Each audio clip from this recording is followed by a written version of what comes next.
All right, we are live. So we are going to talk today about the three things that you need to know. Excuse me, and immediately catching your breath Yeah. to immediately start to become more radically resilient. Like these are three principles, three core concepts around resilience that when you start to apply them, you start to get clear on them. You will notice. I mean, really, these are things that don't take time. There are aspects about resilience and how to build it. There are these kind of long-term commitments that will undeniably increase your sense of resilience. But what we want to talk about today are things that you can start to apply today, and you will start to become more radically resilient. So, Mr. David Osk, how are you doing today? And I don't know, do you want to kickstart off number one on what? Absolutely. Yeah. Thanks for once again for having me on here. I so enjoy these talks. And it's funny, Andy, you and I talked briefly before the call, and we're like, "Hey, how you doing today?" And I'm kind of tired and this and that. But what's fascinating is literally within one, less than a minute, we start talking about, the orientation, the position of our hearts, our minds, our intellects, those things that we hold dear, the things that we stand on. And in 1 minute, I'm feeling, like my energy is kind of rising, my energy is coming back. It's really fascinating how, you know, Yeah, mentally, all of a sudden it informs your physicality. Just like, wow, I feel something shift in my body. So, true. so the three things, right? If you laser in on, if you latch on to, you describe, you get a, a, a very clear sense of what these things are to you as an individual. It really starts to change things. And so the number one we talk about is, and I like this, this language that you use in your program, the true north, as opposed to magnetic north. And I love to make Yeah, that distinction out of the gate. Why did we choose true that's north? right. It's because magnetic north is reading the magnetic field around it. It's getting close, but it's where true north is a fixed point. And I often, compare that to, the plumb line, within Yeah, construction, right? Back in the day, they didn't have levels. They used a plumb line, and it was actually way more accurate than a level, because a plumb line is, you take a plumb line, put a weight at the bottom, and you drop it, right. from a rafter, for example, it it is a fixed point, against anything else in that structure. I mean, you can measure against that. You can put it in the center of the building and measure against it. And it's absolutely 100% true, as a structural element. But when you start taking those, those paradigms, into Right. our hearts, our mental state, our psyche, and say, this is something that I believe is true. And I'm basing, the crooked things in my life, right? The things that are, uh, yeah, we'll just say the things that are might be crooked in our lives against this straight Yeah. edge. Well, Yep. then it's really easy to define when things are, out of alignment or in alignment, that kind of thing. So That's right. so back to the true north concept, right? So when you start to dive deep on what is it that I value as an individual, what are my deepest true norths, right? My convictions, the matrix at which I make decisions through. We often talk about core values, and I love to say, what does your core, your Yeah. absolute essence, what does it value the most in this life? you know and it's amazing. You start dialing in on that, then that fixed point, that fixed reference point, starts to make all these other things clear. Your yes becomes a yes, your no becomes a no, and in a quicker and clearer manner. I got to admit, I know you've talked about a plumb line several times in the years that I've known you, and I've always just shaken my head like I knew what a plumb line was. I had a sense, right, that it was a line that you kind of use as a measurement, Yeah, but I appreciate that's now I actually know what a plumb line is. yeah, yeah, um, and in love, right? I think absolutely when you dial into these things that remain really constant and stable. And again, we talk about magnetic north. It's you can certainly kind of find a sense of direction. It's just an inferior way to go about being able to tap into resilience, being able to respond to the massive amount of uncertainty, right, that we experience today. Like, I mean, Yeah. Certainly we hear these terms throughout the pandemic about unprecedented amount of uncertainty, right? But really we're still in that state. There's so much every day that we need to wade through to be able to find our direction, make daily decisions. I think they said the average person needs to make it's tens of thousands of decisions every day. Yeah. Like, what's your basis for making those decisions? And when you're flooded with stress and anxiety and fear and all these things that can really cloud your mind and make it difficult to make good decisions, Right. how are you able to find that true north so you can make confident decisions? And I don't know about you, I think you covered this, right? When my mind is focused on my core values, and the more I keep coming back to that place, I feel like I would, there's no way I'm going to quit. There's no way I'm going to give up. I Yeah. feel stronger, more capable. We know, some of the research that when people simply did just daily affirmations, taking 5 minutes to affirm, these are my values, this is what's important to me, and this is how I'm going to align with that today. One action I'm going to do, it literally changed their inner narrative, and they started to believe that they could overcome whatever external circumstances in their life. Like, Yeah. do you understand how massive that is? If you can create a belief that whatever is happening to me, I can do this, I can overcome this, because I'm focused on those core couple of things that matter so much. Yeah. Like, that's a game changer. That's Yeah. radical, we'd say. It is. And I like this idea of persistence as well. It's not just a matter of, okay, I get knocked down or there's an obstacle and I kind of stand up with a vague sense of, okay, I didn't give up. No, it's Yeah. I'm taking ground. I'm moving forward. I'm moving my personal life, my family, my business, different organizations that I'm involved with, things like that. It's this idea of this is what I'm valuing. And yes, there's a headwind, but guess what? I'm going through that headwind and we're taking ground. We're going somewhere. It's not just a matter of, I'm standing up and I'm not falling down or some nonsense like that. We're actually doing this into and unto a reason that is really, really Yeah. important to us. What would you say are, I mean, so within the true north concept, like, core values are, the kind of first and primary principle that we really get into, but it's not the only concept, right? There are other things that really help people. And to me, the motivation aspect, right? Understanding what motivates you is a huge component. And the more that we tap into, so we talk about intrinsic motivation versus extrinsic, right? Right. Extrinsic motivation is just simply when you're doing things for the external reward, right? Money, social acceptance, wanting to feel affirmed. All those things can be good things in your life, but when they're the primary motivator, you really are going to sacrifice a lot of resilience, because what happens is you get a hit of dopamine when you achieve those things, right? You feel really good. You're like motivated. I want more, but it wears off very quickly. And it gets to a point where you just constantly are pursuing and seeking out more and more of these external motivators. And eventually there is a law of diminishing returns, right? At a certain point, it's just going to be a very unsatisfying, ungratifying kind of process.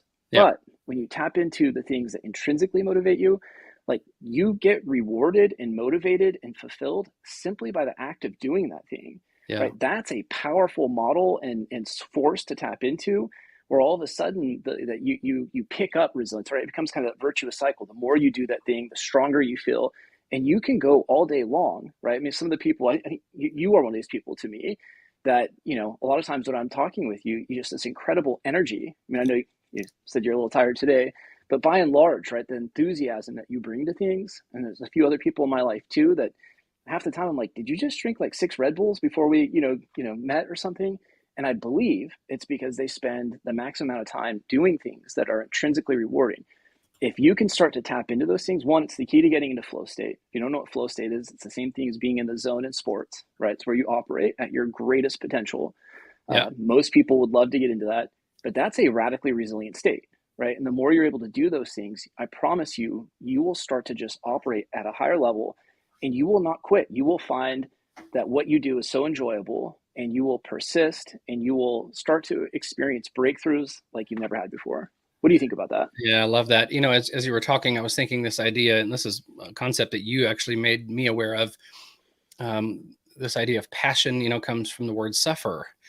Yeah. And Yeah. so what's fascinating is, and again, that your more clinical term, the inner locus of control. What's fascinating is it almost presupposes then that you understand, what am I willing to suffer for? What am I That's passionate right. about?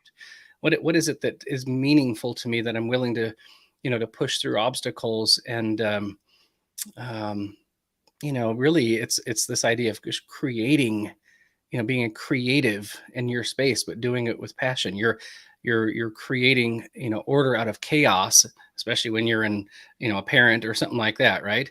But it's Oh yeah, not just to have more peace. It's because you believe these things are worth fighting for, and there's things on the other side of that that are, that are great, and that's of course different for everybody. So I think this idea of that inner locus of control, having that intrinsic versus extrinsic motivation, it's amazing how, when you predetermine those things that you love, right, and you put those things out there in front of you and you've defined them, you've, like you said, predetermined those things, well, then it's fascinating that you tend, um, kind of subconsciously, but very consciously for that matter, to take action, yeah, in taking ground in those areas. They're meaningful to you, and that's right.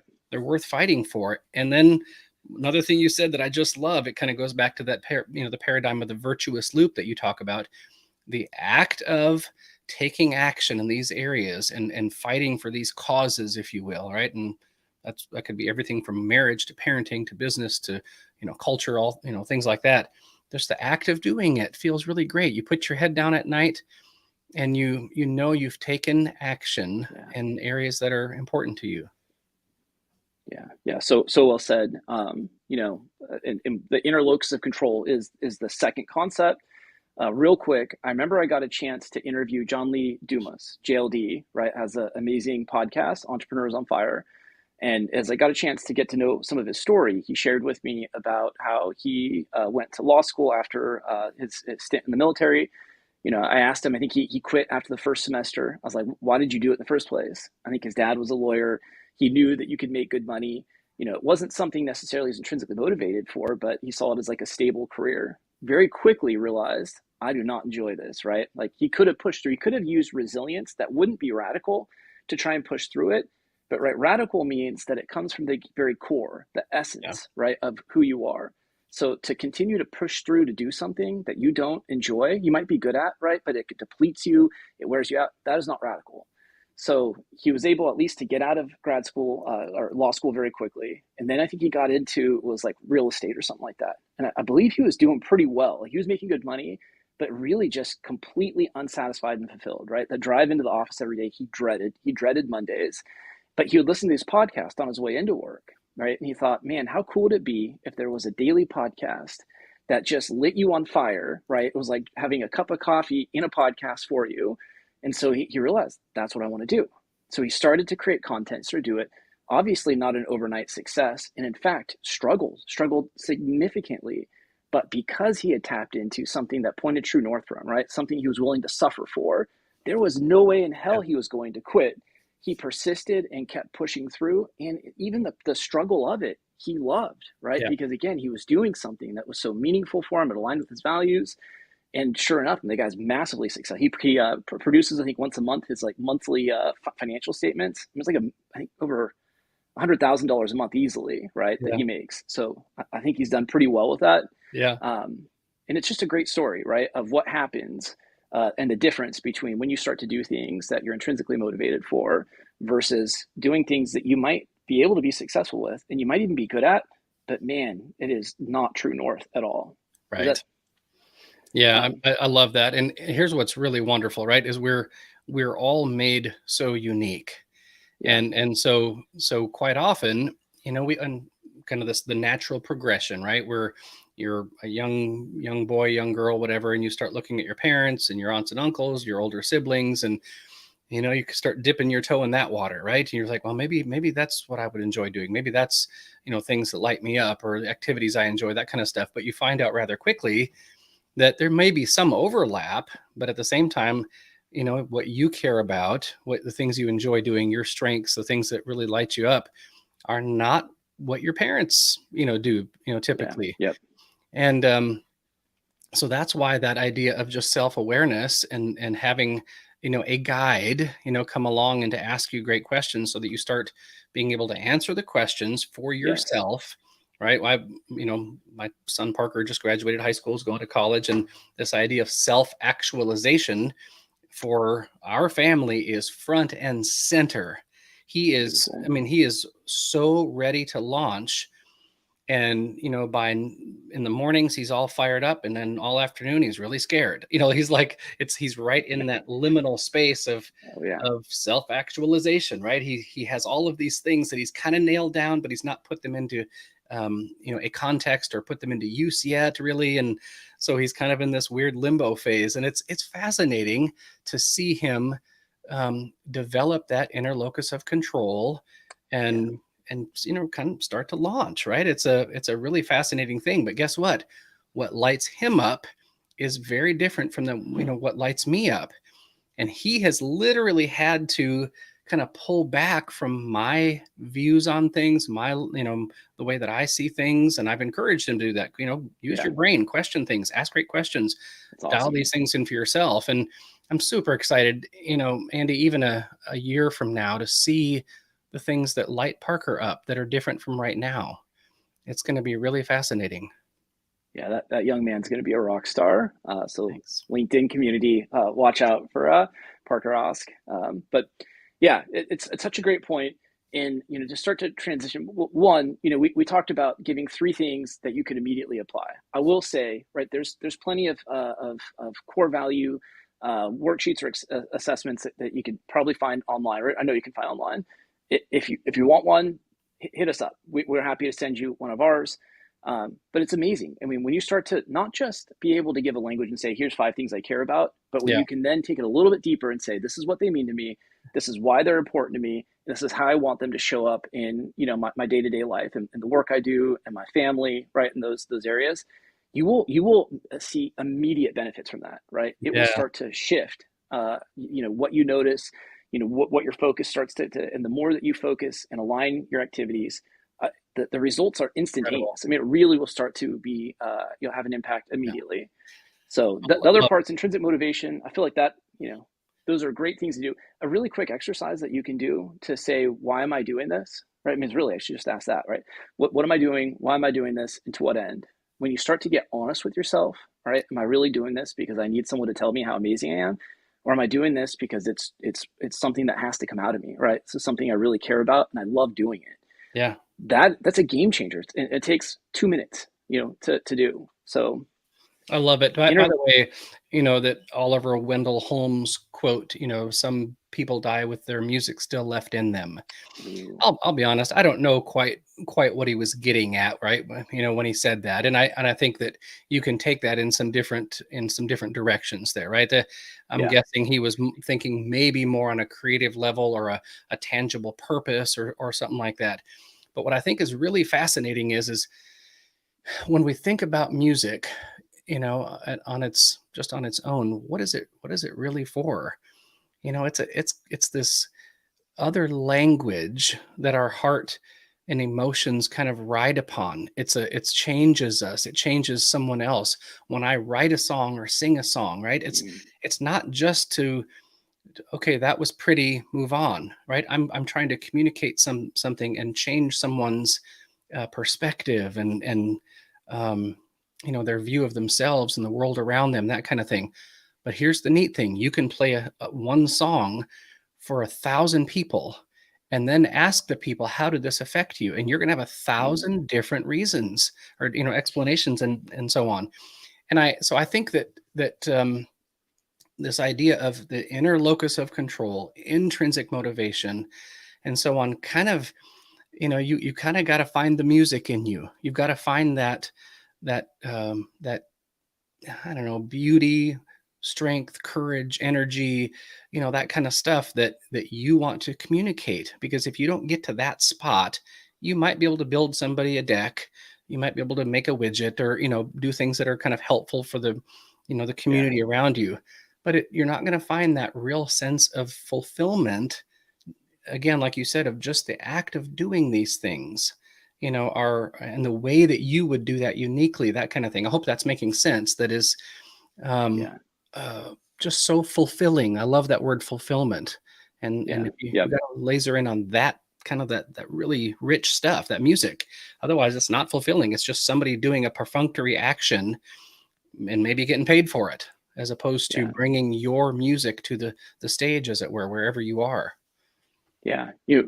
Radical resilience. Resilience really is best experienced from the inside out, right? When it comes from a place of first having some self awareness, right? Being able to apply awareness about who you are, and then actualizing that, right? And how you live your life. And Yeah. so the ability to do that, and the more you do that, the more resilient that you'll feel, as opposed to trying to draw upon resilience, right, from external forces. Yeah. It's a passive way to experience resilience, and it's really going to be a suboptimal way to do that. The third principle that we'll get into in just a second is social support, right? Like being able to tap into and understanding who are those people, right, that help. So the first two really are about kind of that internal, intrinsic tapping into, a really radical resilience plan should have three components, right? It should have long-term, kind of practices, habits, strategies that you apply, short-term, immediate things that you can do and apply in real time, right, to see differences. But then you have preventative measures too. Like, Yeah. and the more you're dialed into your values, the more you're doing things that you're passionate about, right, that you are intrinsically motivated for, it actually allows, so you're not always having to tap into resilience. You're doing things that fulfill you, so you're less likely to burn out, right? You're less likely to have to pull on that resilience Yeah. because your cup is so full. So just as a brief thing with inner locus of control, and then I'd love to turn the question over to you about social support. But with inner locus of control, just really quickly, it's basically what it says, that when you experience stress and hardship or a setback or failure, rejection, the ability to keep coming back to, what do I have the ability to control, right? We will lose our resilience and get robbed of it when we tend to focus on other things that we have no control over, right? Other people's actions, external circumstances. Our justice center of the brain will want to focus there, right? It's like a very primitive part of our brain, and it's like, what the hell? This isn't right. How dare they? But that's why we have to train ourselves, right? How to keep coming back to, wait a minute, I can't control that. I need to let that go to the best of my ability. If I need to process that and forgive or do something like that, great, go do that, right? But how am I able to keep coming back to, all right, what am I feeling? How do I accept it? And now how do I get to an inner locus of control and move towards my values, right? What would you say? I'd say there's at least two things you can always control in any given situation. You could probably argue that these two things are one, maybe it's just one thing and they're derivations of the same thing. But what's something that you can always control no matter what happens to you? I think one of the things that really helped me, I guess, establish that inner locus of control was when I realized that my brain and my mind were different.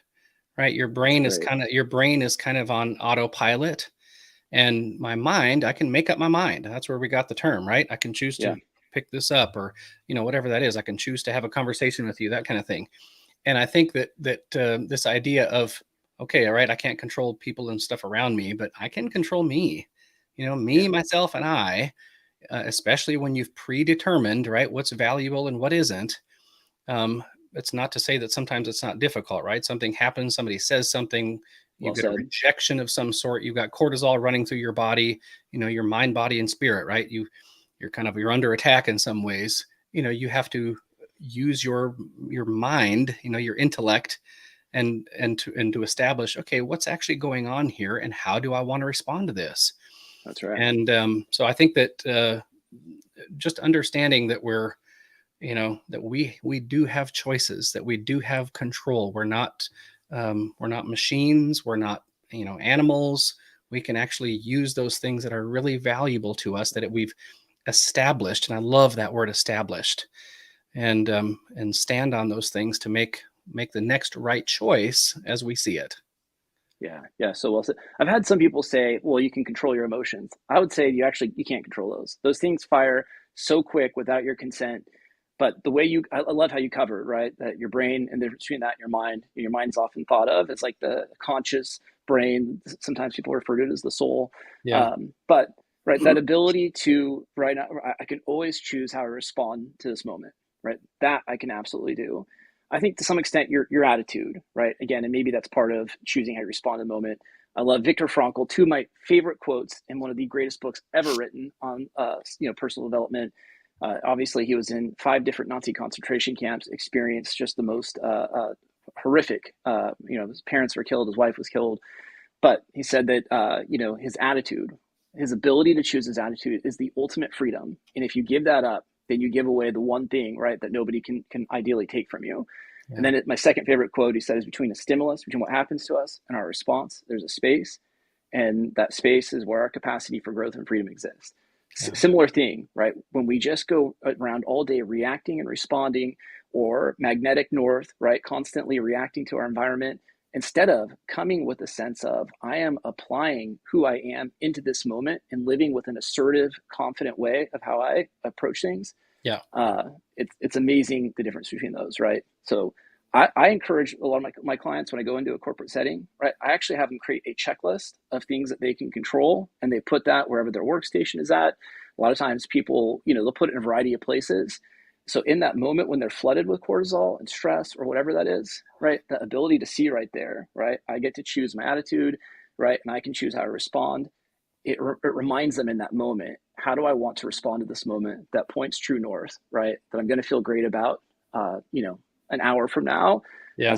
and right now. So Well, and the topic today, right? Resilience. And it begs, I think that word begs a timely response, right? If I fall yeah, down, if I literally just fall down here on the floor, but it takes me a week to get up, is anybody going to think that I'm resilient in any way, shape, or form? You know what I mean? It's yeah, this idea of responding with authority, thus the word authenticity, right? It comes from that word author and authority, and they're yeah, tied together there. So when you have established those values and those things that you stand upon, there is that sense of authority in your own life, and you get to decide, exactly what you believe and how you do want to respond to things. yeah, It's a funny thing, Andy. You often talk about, this, use that phrase, follow the clues. So I just want to kind of, dip my toe in that water just briefly. I remember for so long I had a vague sense, kind of who I was. I understand that, God made me and it was for good things, but it was, it was muddy and vague in a lot of ways. I'm another man. I need to, I guess, be nice, don't be a jerk, and, kind yeah, of just do nice things for people, that kind of thing. And what I think is really wonderful is, you know, just like our retina, right? Just like our fingerprint, our souls have a signature on those, that's right. that place. And when we identify, right, what the author has put in there, and we have a language that describes that kind of stuff, that makes, you different from me and me different from Parker and Lisa, and we start Yeah, acting inside of that uniqueness. And then back to your point of kind of recalibrating, or using our mind, over our brain, kind of thing. Well, the answer to recalibration or course correction and so on is going to look different.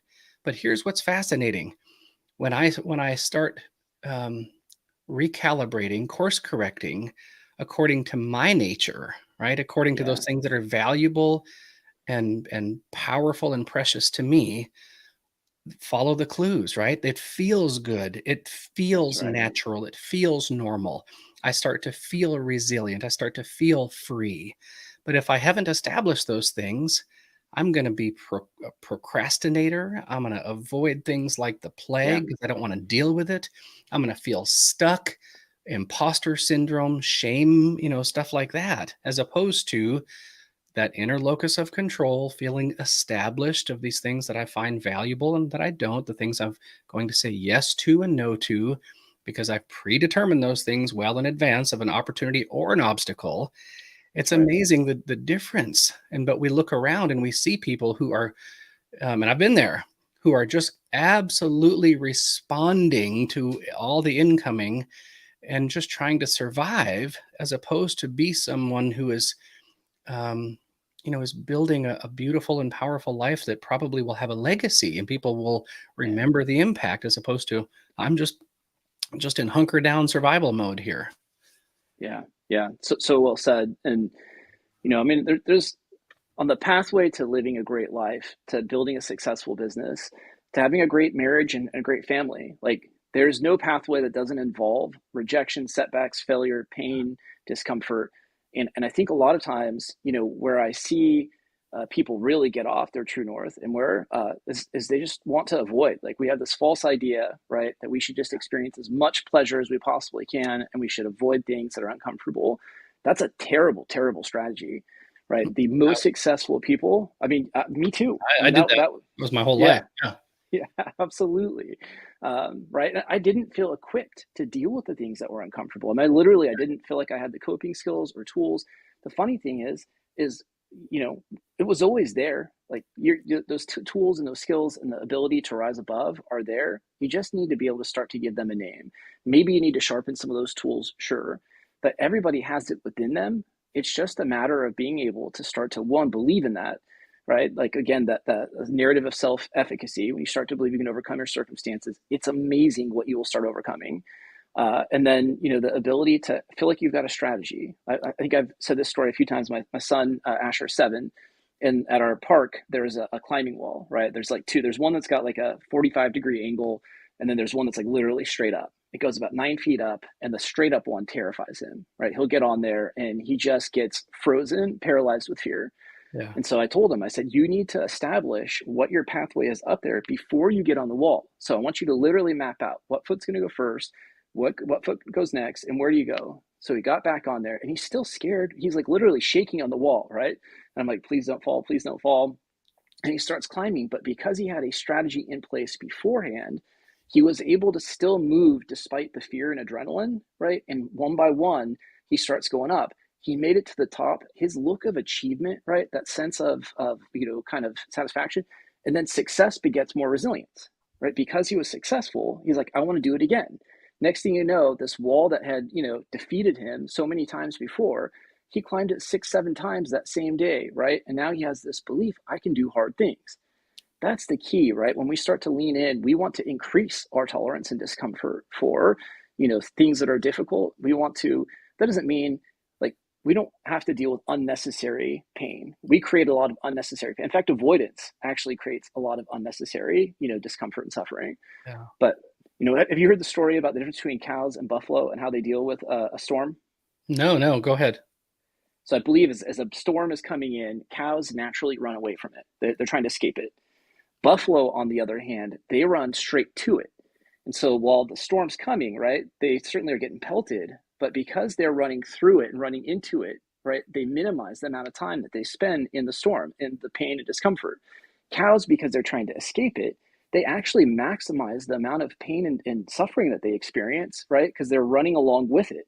Interesting. So similar in our lives, right? Like, wow. The more we try and avoid, the more we try and put off dealing with these things, we want to learn how to lean into them, how to increase our ability to rise above, deal with these things. That's when you'll start seeing your breakthroughs, your success happening with greater frequency and consistency. All right, the very last thing, and we use a lot of people would probably start with your social support system as being one of the most critical things in resilience. And I certainly would agree that it is absolutely critical. But the beautiful thing about establishing that authority, as you said so wisely a moment ago, is now you're in a position to know who are those people, right, that share my values. What are the companies, right, that allow me to work in the places where I've got autonomy and ability to do things I'm intrinsically motivated.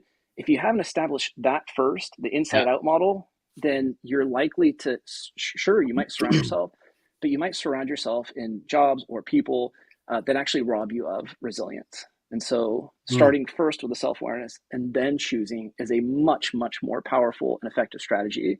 But what would you say, like, I don't know, who are some of the people in your life or different roles maybe even that they have that help you to really tap in and be more resilient when you're going through something that's really stressful? Yeah, honestly, that whole paradigm, I want to make a quick point here that, we all understand that you become like the people you spend the most time with. And that's why as parents, we do not want our kids getting with the wrong crowd. We know it. We know it from an early age, right? We want our kids to, avoid the ones that look like they're stealing and doing drugs or whatever, right? They look like trouble. And, but the same goes for us. We have to have a support system. I remember let's see, I guess it was 2 records ago, the guy that produced my breakthrough record was a guy named John Pashada, a wonderful producer.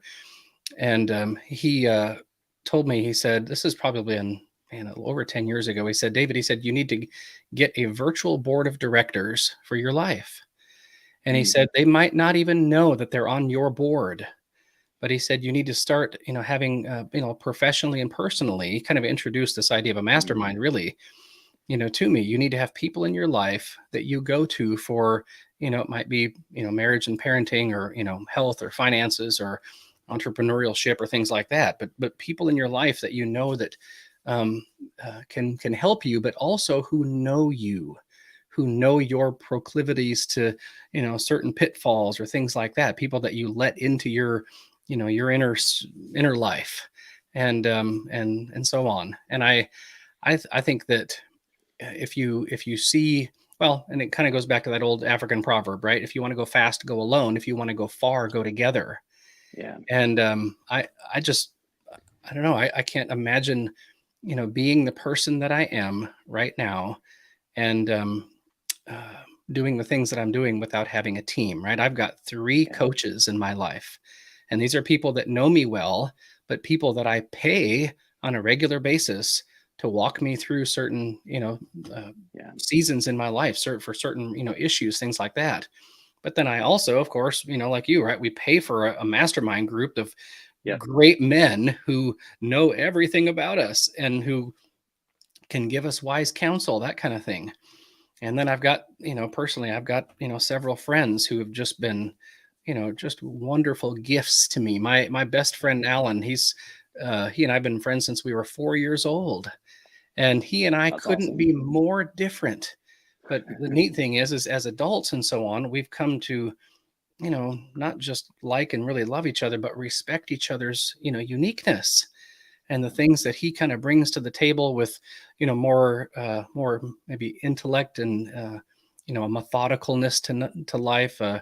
Um, he's a bit more left brained, as it were, and I'm, a bit more right brained and so on. But man, it's a wonderful friendship, a wonderful compliment to one another.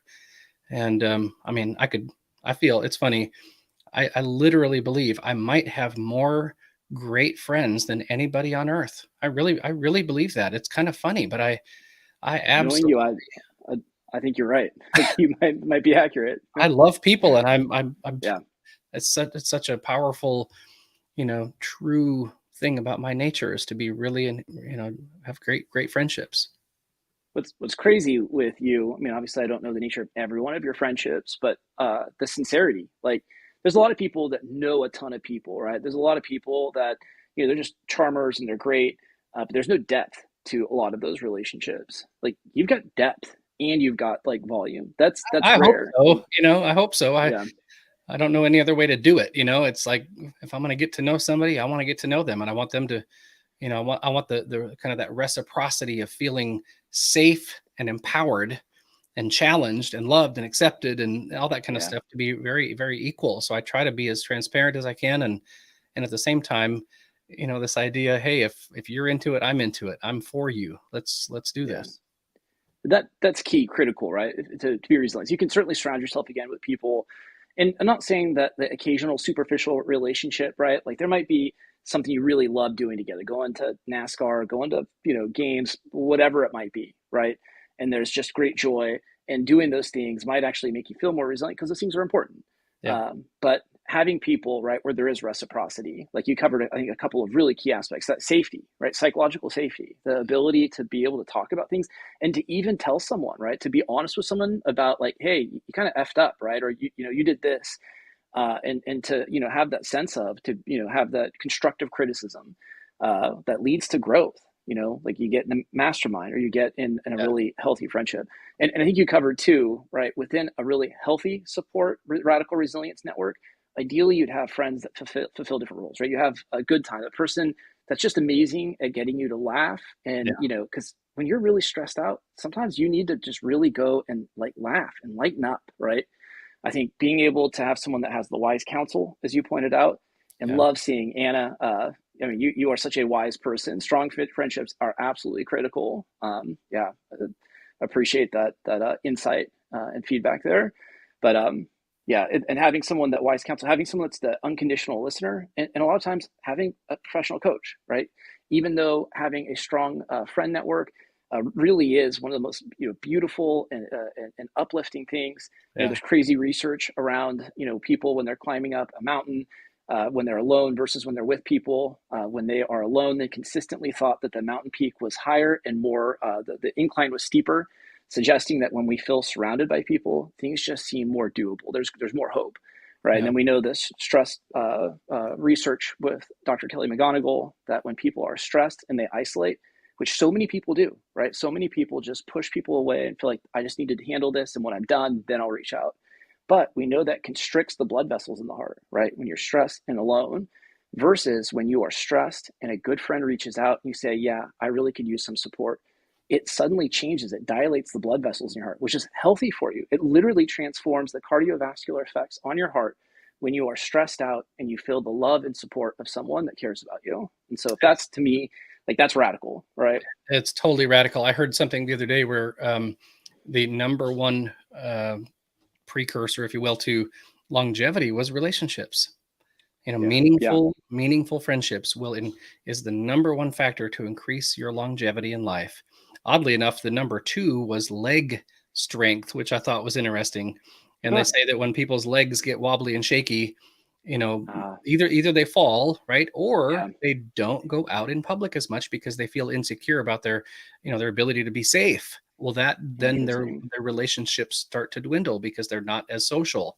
So I thought that was kind of fascinating. But the relationship component there, I don't think there's anybody who would deny the fact that, boy, when you have a team of people around you who are just awesome and they're for you, it doesn't get any better than that. Yeah, interesting. And we'll end on this. Looking up and being kind of neck deep in the research on resilience, as we're going to be presenting a white paper and a few other things on radical resilience. But resilience is, I don't know if there is one particular character strength that is a superpower. You could say authenticity is, you could say willpower, but resilience is one of those things that is a primer, right, to many of the things that we all desire so deeply in life. To have better friendships, resilience is the key to that. Right? Better health, resilience seems to produce better health and longevity, right? Probably, right, how these things, the interplay of them too. And then resilience for success and happiness is undeniable, and how much that allows. So if you want to experience more of these things, right, resilience is the key. Oftentimes we give up. There's the great book from Napoleon Hill and the story about the guy who was digging for gold, and he quit, right? The machine had some issues, so he sold it, and like 3 feet from where he was just a massive amount of gold. And the point behind that story is that we often quit before the miracle happens. And with resilience, right, especially because we're focused on those things that point true north, we're focused on what we can control, right? And we're surrounded by people that lift us up. And then there's what we bring to friendships, right? Like, how do we help our friends and the people we love to be more resilient, right? Because when we're operating in that zone, guess what? Our resilience goes up. So there's 3 things that we hope if you apply these things, you will start to notice your resilience immediately increasing. So, Mr. David Oski, any last words? Yeah, I obviously, our mission here with the True North Blueprint is to walk people and organizations, through this paradigm, through your blueprint, so that they establish something that is absolutely clear, and they operate from that place. So they become intrinsically motivated. Can you imagine, as a leader in your organization, if your entire team came intrinsically motivated, as opposed to looking to you or everybody around them for validation and so on? It's not only the the only way to thrive. It's really it's the only way to establish a life of fulfillment. You're never going to find it unless you have defined those things that are that you define as being full inside, those things that fill you up. So true. Last thing, because Mr. David Osk is a True North coach, right? I've seen him literally lead groups through, men through, and he is just a phenomenal, an extraordinary coach. Where can people, if they're interested in connecting with you, where can they go? Yeah, I would just say send me an email at hello@davidosk.com. That's pretty simple. My last name, if you're listening right now, is ASK, like ask, but it's pronounced Osk. So hello@davidosk.com. Awesome. And if you want to learn more about the True North Radical Resilience Challenge, Blueprint, any of those things, you can go to ag-thrive.com and you certainly hit us up. We'd love to hear from you. Be great. All right.